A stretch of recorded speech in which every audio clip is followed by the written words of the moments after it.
Dear students, welcome back to our YouTube channel. आज का हमारा टॉपिक है फाइलम मोलस्का की सामान्य विशेषताएं एवं फाइलम मोलस्का का वर्गीकरण। मोलस्का फाइलम जो है वो एनिमल किंगडम का सेकंड लार्जेस्ट फाइलम है और फाइलम मोलस्का के अंतर्गत आने वाले जो मोलस्क होते हैं उसके अध्ययन को हम मैलेकोलॉजी के नाम से जानते हैं।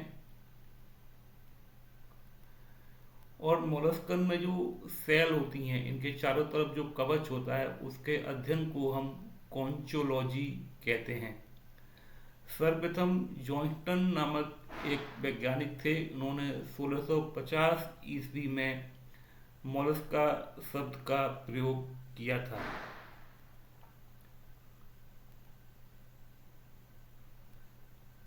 इनके अगर हम कुछ जनरल कैरेक्टर्स की अगर हम बात करें तो ये कोमल शरीर वाले जीव होते हैं जो कि एक हार्ड स्केलेटन के अंदर रहते हैं। और जो शरीर को ढकने वाला जो हार्ड स्केलेटन होता है उसको हम सेल या आवरण के नाम से जानते हैं। यह आवरण जो है मोलस्का संघ के जंतुओं में उपस्थित या अनुपस्थित भी हो सकता है। आवरण जो है या जो सेल है वो बाह्य या आंतरिक हो सकती है। आवास और स्वभाव को हम देखें तो जो मोलस्क होते हैं वो सभी स्थानों पर पाए जाते हैं, लेकिन यह वायु में नहीं पाए जाते हैं, अर्थात यह एरियल नहीं होते हैं। यह स्वच्छ समुद्री जल में पाए जाते हैं, लेकिन कुछ जातियां जो हैं वो स्थलीय भी होती हैं। उड़ने वाले अकशेरुकी केवल कीट होते हैं जो कि संघ आर्थ्रोपोडा संघ के सदस्य होते हैं। अगर हम इनवर्टिब्रेट की बात करें तो इनवर्टिब्रेट में जो उड़ने वाले जो जीव होते हैं वो केवल आर्थ्रोपोड्स होते हैं, और किसी भी इनवर्टिब्रेट के फाइलम में उड़ने वाले जो है जीव नहीं पाए जाते हैं। शारीरिक रचना, यह कई आकार में पाए जाते हैं। सामान्यतः इनका जो शरीर होता है वो अनसेगमेंटेड या खंड विहीन होता है, लेकिन नियोप्लाइना एक ऐसा मोलस्क है जिसके शरीर में सेगमेंट्स पाए जाते हैं। नियोप्लाइना एक कनेक्टिंग लिंक की तरह कार्य करता है, क्योंकि इस नियोप्लाइना में फाइलम एनिलिडा एवं आर्थ्रोपोडा एवं मोलस्का के बीच ये संयोजी कड़ी होता है। कनेक्टिंग लिंक ऐसे जीव होते हैं जिसमें दो टेक्सोनोमिक कैटेगरी के करेक्टर्स जो हैं एक साथ पाए जाते हैं। नियोप्लाइना को हम लिविंग फॉसिल भी कहते हैं।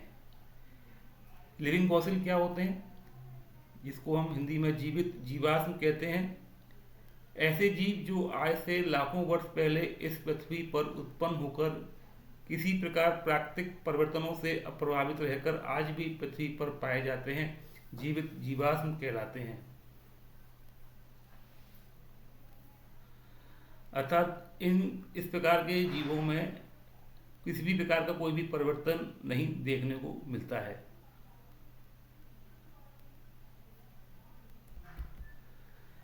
शरीर की सममिति की बात करें तो जनरली जो मोलस्कन होते हैं उनका जो शरीर है वो बाइलेटरली सिमेट्रिकल या द्विपार्श्व सममित प्रदर्शित होते हैं, लेकिन वर्ग गैस्ट्रोपोडा के जो जीव होते हैं उनमें परिवर्तन के समय एक विशेष प्रकार की प्रक्रिया होती है जिसको हम टॉर्सन या ऐंठन कहते हैं, जिससे इनका शरीर कुंडलित एवं असममित एसिमेट्रिकल हो जाता है। ये बहुत ही इंपॉर्टेंट क्वेश्चन है। जनरली जो मोलस्कन एनिमल्स हैं वो बाइलेटरली सिमेट्रिकल होते हैं, लेकिन जो गैस्ट्रोपोड मोलस्कन होते हैं उनके शरीर में एक विशेष प्रकार की प्रक्रिया होती है जिसको हम टॉर्सन कहते हैं, और टॉर्सन की वजह से इनका शरीर जो है एसिमेट्रिकल हो जाता है। अगर हम टॉर्सन को देखें तो टॉर्सन क्या होता है या ऐंठन क्या होती है, तो इनके जो इंटरनल या आंतरिक जो अंग होते हैं उनमें एक विशेष प्रकार का रोटेशन हो जाता है, इसी को हम टॉर्सन कहते हैं। शरीर संगठन शरीर संगठन में तीन प्रकार का तीन इनका जो शरीर संगठन होता है वो अंग तंत्र स्तर का होता है। देखिए जो पोरीफर्स होते हैं उनमें जो शरीर संगठन है वो सेलुलर लेवल का होता है। सिलेंटेटा और टीनोपोरा में यह टिश्यू स्तर का हो जाता है। प्लेटीहेल्मिन्थिस में ये ऑर्गन स्तर का होता है। लेकिन एस्केल्मेंथिस के बाद के जितने भी जो एनिमल्स हैं उनमें जो शरीर संगठन है वो अंग तंत्र स्तर का होता है। अर्थात मोलस्कन का जो शरीर है वो अंग तंत्र स्तर प्रदर्शित करता है, या मोलस्कन जो जीव हैं वो अंग तंत्र स्तर का शरीर संगठन प्रदर्शित करते हैं। शरीर को तीन भागों में विभाजित किया जा सकता है, हेड, विसरल मास और वेंट्रल फुट। हेड जो है वो सबसे पहला जो इनका जो भाग है शरीर का वो हेड है, और इस पर कुछ संवेदी अंग जैसे आइज, स्टेटोसिस्ट और ऑस्प्रेडियम नामक संवेदी रचनाएं पाई जाती हैं। स्टेटोसिस्ट एक विशेष प्रकार का ऑर्गन होता है जिससे यह पानी के अंदर अपने आप को, उनका शरीर को बैलेंस एवं बना रहता है और इक्विलिब्रियम में भी ये हेल्प करता है। ऑस्प्रेडियम जो है एक कीमो रिसेप्टर होता है जो वाटर क्वालिटी को चेक करने का कार्य करता है। विसरल मास शरीर का जो अधिकांश भाग है वो विसरल मास कहलाता है। इसको हम हिंदी में आंतरिक भाग भी कहते हैं। इस भाग के अंतर्गत सभी अंग एवं अंग तंत्र पाए जाते हैं। वेंट्रल फुट, इसको हम आधार पाद भी कहते हैं, अत्यधिक पेशीय एवं ग्रंथिल रचना होती है जो कि मिट्टी हटाने, तैरने, रेंगने, घिसटने आदि में सहायक होता है। देखिए मोलस्कन की बात होती है तो उसमें दो टर्म बहुत ही इंपॉर्टेंट होती हैं, मेंटल और पैलियम। दोनों एक ही चीज़ हैं। यह पृष्ठीय शरीर की दीवार होती है जो आंतरिक भाग को ढकती है। यह देह भित्ति के बलन से बनती है। कई मोलस्क प्रजातियों में मेंटल की एपिडर्मिस कैल्शियम कार्बोनेट और कॉन्चियोलोन का सिक्रीशन करती है जिससे एक सेल भी बनती है। देखिए एक एप्पल स्नेल की इंटरनल एनाटॉमी को यहाँ पर इस स्लाइड में दिखाया गया है। इस स्लाइड में आप देख सकते हैं कि जो विसरल मास है ये मैक्सिमम पार्ट जो है बॉडी का बनाता है। इसके अलावा देखिए reproductive system, circulatory system, digestive system और रेस्पिरेटरी सिस्टम है। और शरीर के चारों ओर ये मेंटल है जो कि आउटर कवरिंग की तरह कार्य कर रहा है। इसमें हम टॉर्सन को भी देख सकते हैं। टॉर्सन के द्वारा जो इंटरनल ऑर्गन्स हैं सब देखिए डिस्टॉर्टेड होकर जो है टॉर्सन हुई इनमें, या एटम के द्वारा ये सभी जो है सिस्टम जो है इनमें टॉर्सन हो गया है। और रोटेशन ऑफ इंटरनल ऑर्गन्स हुआ है जिसके द्वारा देखिए जो सारे सिस्टम हैं लगभग वो घूमकर इसके जो माउथ के पास जो है आ गए, एंटीरियर रीजन की तरफ ये आ गए हैं। इसी को हम टॉर्सन कहते हैं। भ्रूणीय परत, मोलस्कन जनरली जो है त्रिस्तरीय ट्रिप्लोब्लास्टिक प्राणी होते हैं, अर्थात इसमें तीनों भ्रूणीय परत एक्टोडर्म, मेसोडर्म एवं एंडोडर्म उपस्थित रहती हैं। देह भित्ति जो है एक परत की होती है, इसको हम एपिडर्मिस कहते हैं, और इस पर जो है सीलिया पाए जाते हैं एवं अरेखित पेशियां जो हैं इनमें बंडल के रूप में पाई जाती हैं। देहगुहा मोलस्क जो होते हैं उनमें सीलोम एक छोटे से स्थान पर सिमट जाती है, इसे हम हीमोसील भी कहते हैं। सामान्यतः यह हृदय के चारों ओर, वृक्कों एवं जननांगों के चारों ओर होती है। आवरण या वायकोल, जिसको हम इंग्लिश में सेल के नाम से जानते हैं, मेंटल के द्वारा सेल का स्त्रावण किया जाता है जो कि कुछ चिपचिपी होती है। कुछ मोलस्क में जो सेल है वो इंटरनल होती है जैसे कटल फिश में, और कुछ में ये अनुपस्थित भी होती है जैसे ऑक्टोपस में। तो मेंटल के द्वारा ही जो है सेल का सिक्रीशन किया जाता है। आहार नाल इनकी पूर्ण होती है, कंप्लीट होती है, अर्थात माउस और एनस दोनों पाए जाते हैं। भोजन को चबाने के लिए मुख गुहा में एक विशेष प्रकार की रचना पाई जाती है, इसको हम रेडुला कहते हैं।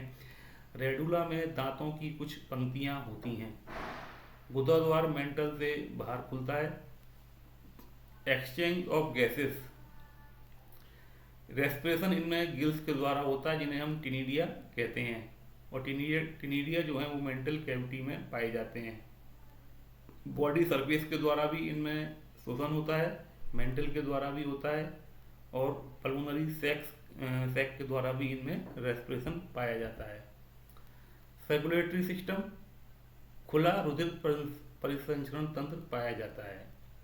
जो मोलस्कन होते हैं उनका जो ब्लड वेस्कुलर सिस्टम है वो ओपन टाइप का होता है, लेकिन सेफेलोपोड्स जो कुछ मोलस्का होते हैं उनमें जो है परिसंचरण तंत्र जो है क्लोज टाइप का होता है।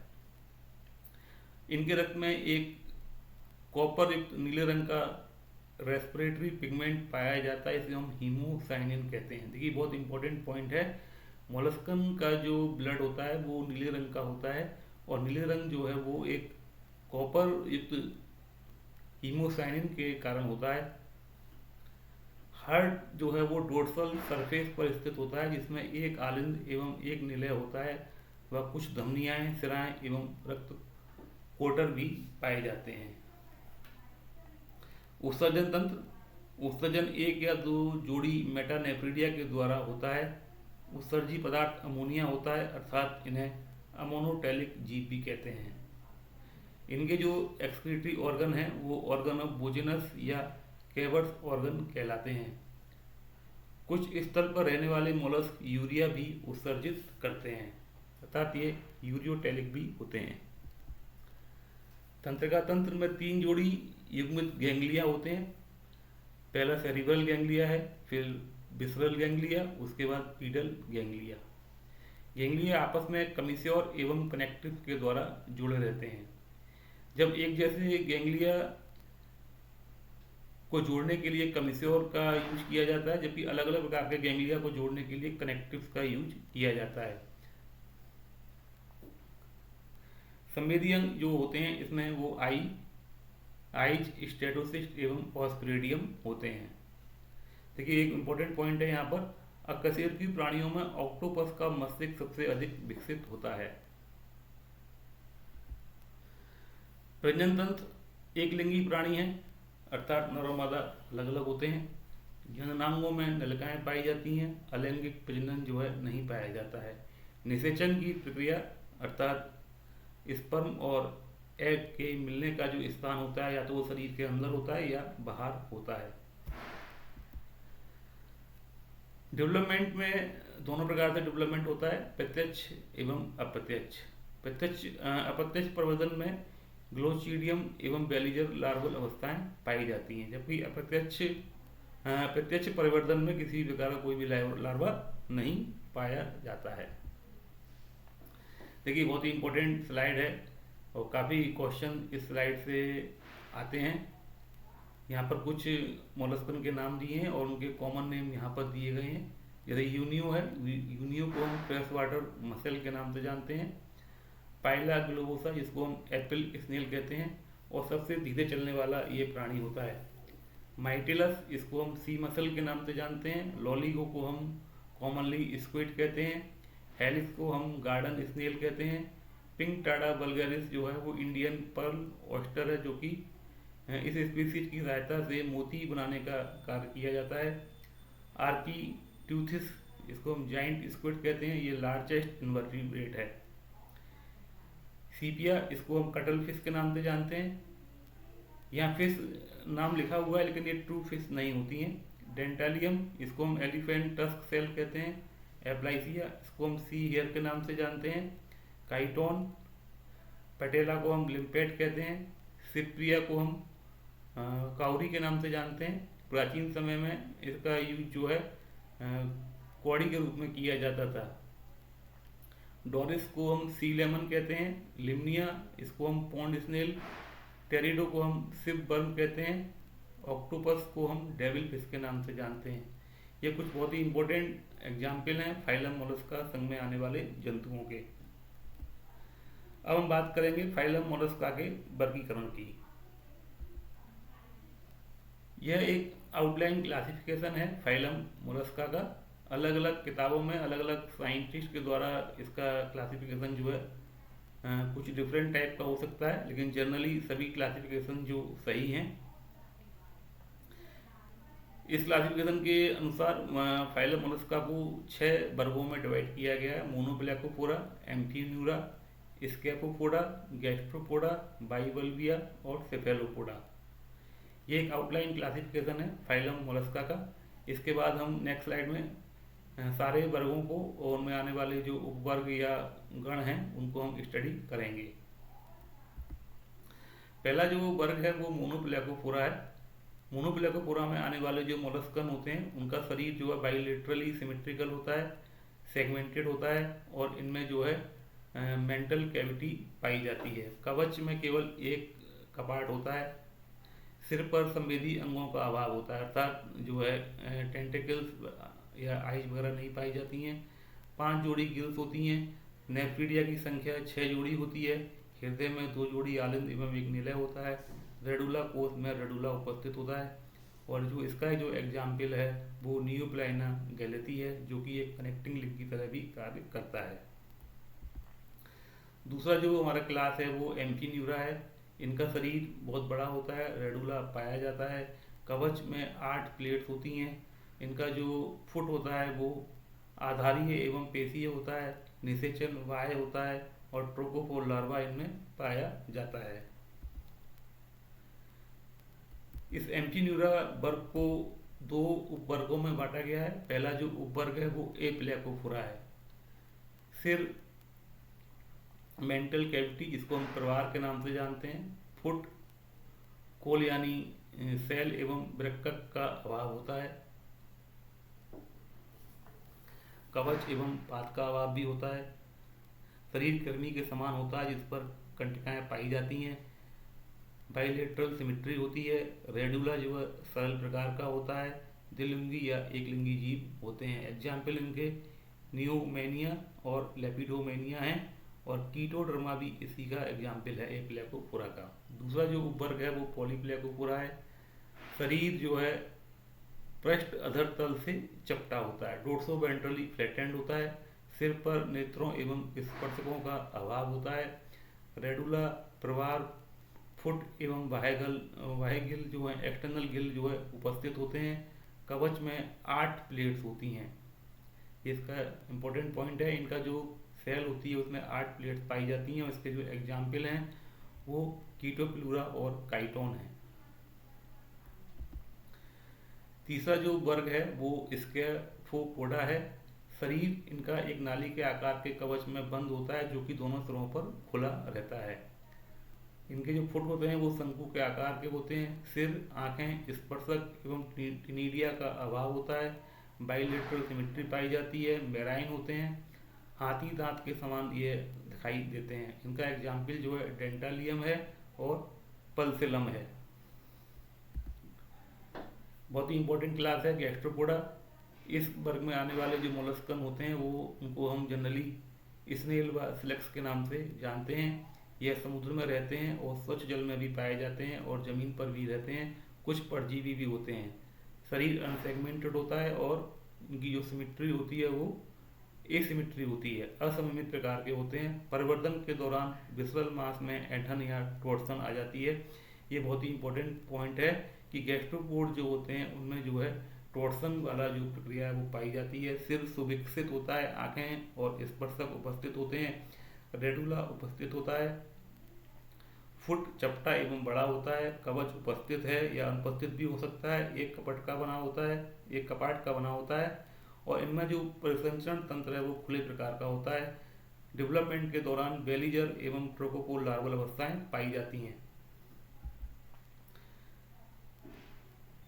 अब इस गैस्ट्रोपोडा को कई उपवर्गों में बांटा गया है। पहला जो उपवर्ग है वो प्रोसोब्रैंकिया है। प्रोसोब्रैंकिया में आने वाले जो मोलस्कन होते हैं समुद्रवासी होते हैं। सिर पर एक जोड़ी स्पर्शक पाए जाते हैं।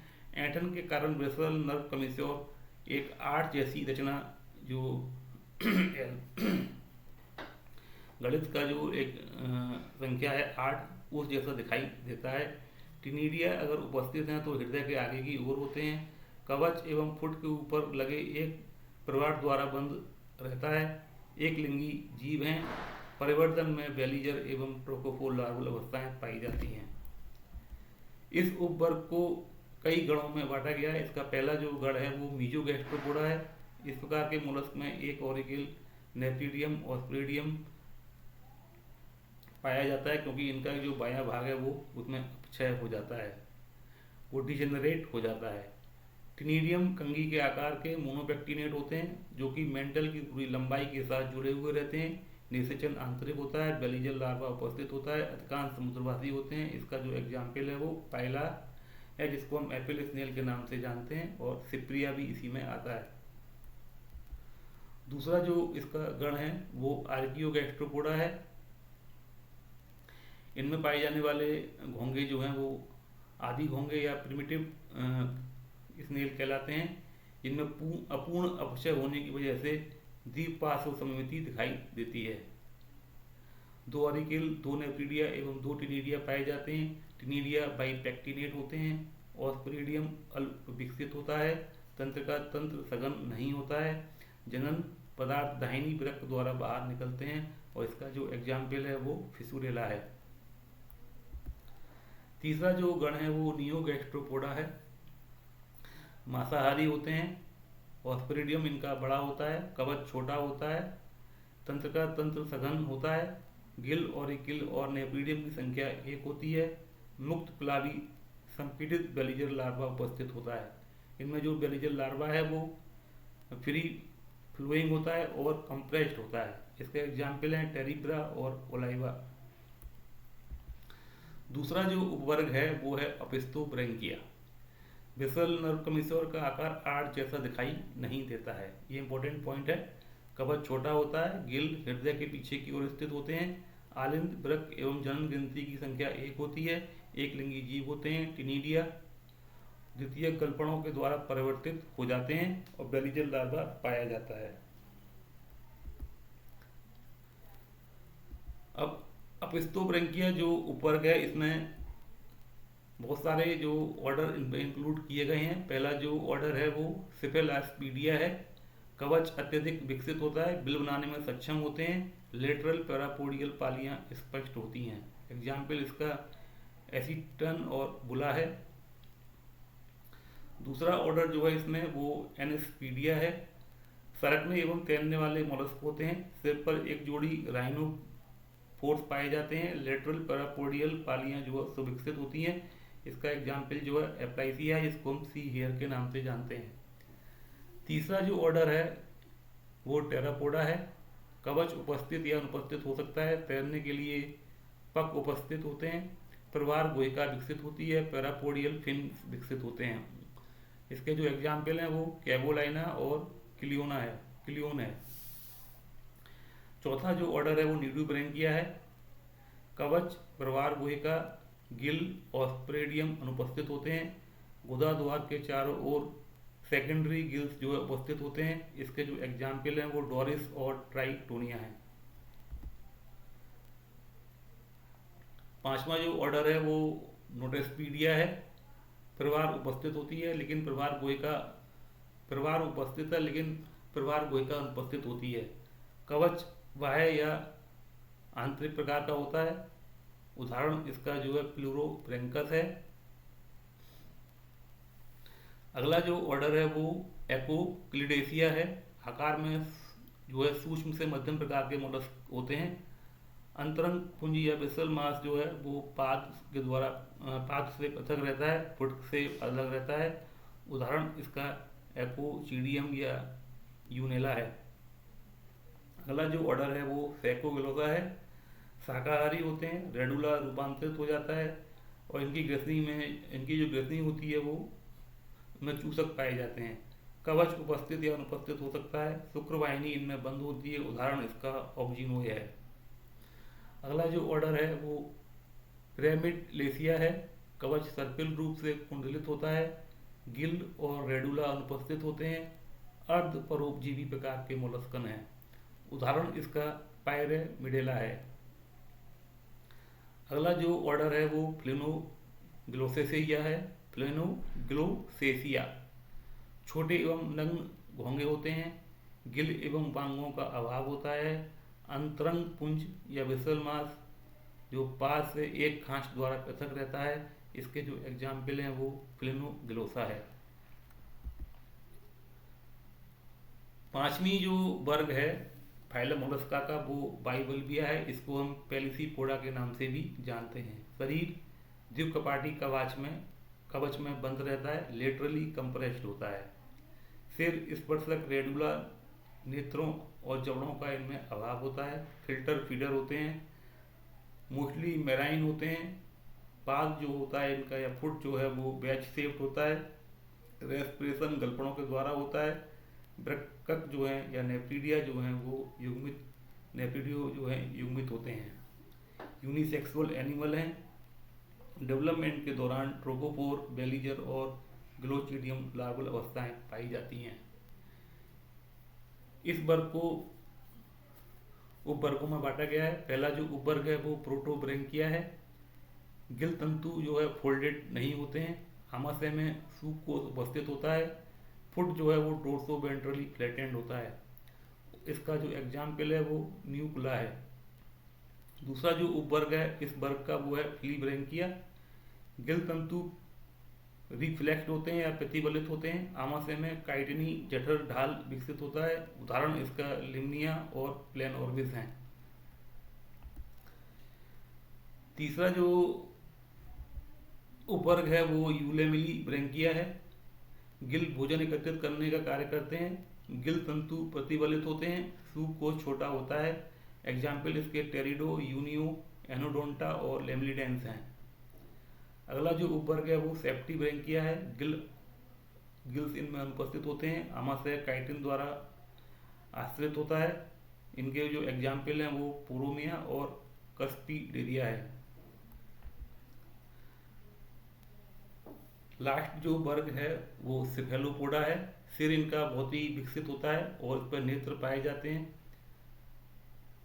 पाद जो है वो स्पर्शकों एवं साइफन में रूपांतरित हो जाते हैं। रेडुला उपस्थित होता है। एक लिंगी जीव हैं, समुद्र में रहते हैं और मुक्त पलावी होते हैं, फ्री फ्लोटिंग होते हैं। इस वर्ग का पहला जो उपवर्ग है वो नोटिलोइडिया है। बाह्य एवं सीधा या कुंडलित कवच इनमें होते हैं। चूसक विहीन स्पर्शक होते हैं। दो जोड़ी गलपड़े एवं वृक्क पाए जाते हैं। उदाहरण इसका नोटिलस है। दूसरा जो उपवर्ग है वो स्मोनोइडिया है। ये एक्सटिंक्ट मोलस्क हैं। इनके जो उदाहरण हैं वो पैचिडिस्कस है। तीसरा जो उपवर्ग है वो सिलोइडिया है। कवच आंतरिक या अनुपस्थित हो सकता है। स्पर्शक संख्या में कम व चूसक सहित होते हैं लेकिन। और इस उपवर्ग को दो गण में या दो ऑर्डर में डिवाइड किया गया है। पहला जो ऑर्डर है वो डेकापोडा है। भुजाओं की संख्या 10 होती है। 2 भुजाएं स्पर्शक कहलाती हैं जबकि 8 भुजाएं जो हैं से छोटी होती हैं। इसका जो एग्जाम्पल है वो लॉलिगो और सीपिया है। दूसरा जो ऑर्डर है इसमें वो ऑक्टोपोडा है। इसमें 8 भुजाएं पाई जाती हैं जो एक ही प्रकार की होती हैं। शरीर जो है ग्लोबाकार होता है। मीन पक जो है अनुपस्थित होते हैं। इसका जो एग्जाम्पल है वो ऑक्टोपस है। तो ये फाइलम मोलस्का का क्लासिफिकेशन था जिसको 6 क्लासेस में बांटा गया है। निश्चित ही यह वीडियो आप लोगों के लिए यूजफुल होगा। अगर इस वीडियो से संबंधित कोई समस्या अगर आपको है तो निश्चित ही हमारे आप फेसबुक या हमारे व्हाट्सएप नंबर या फिर आप हमारे यूट्यूब में जो हमारे कमेंट बॉक्स हैं उनमें आप ज़रूर अपनी प्रॉब्लम को शेयर कर सकते हैं। Thank you very much for watching my video.